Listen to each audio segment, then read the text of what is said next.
నంద్యాల జిల్లా డోన్లో కారు బీభత్సం సృష్టించింది. ఫుట్పాత్ పైకి దూసుకెళ్లింది. ఈ ప్రమాదంలో ఇద్దరికి తీవ్రంగా గాయాలు కాగా ఒకరి పరిస్థితి విషమంగా మారింది. వెంటనే స్థానికులు వారిని డోన్ ప్రభుత్వ ఆసుపత్రికి తరలించారు. ఘటనపై పోలీసులు కేసు నమోదు చేసుకుని దర్యాప్తును ప్రారంభించారు.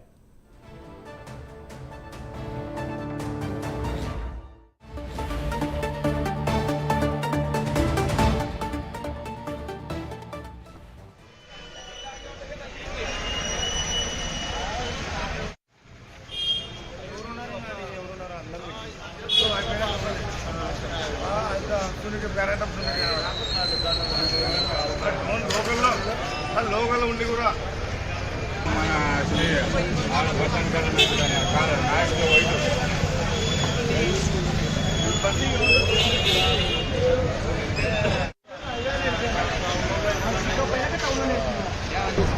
తీసుకో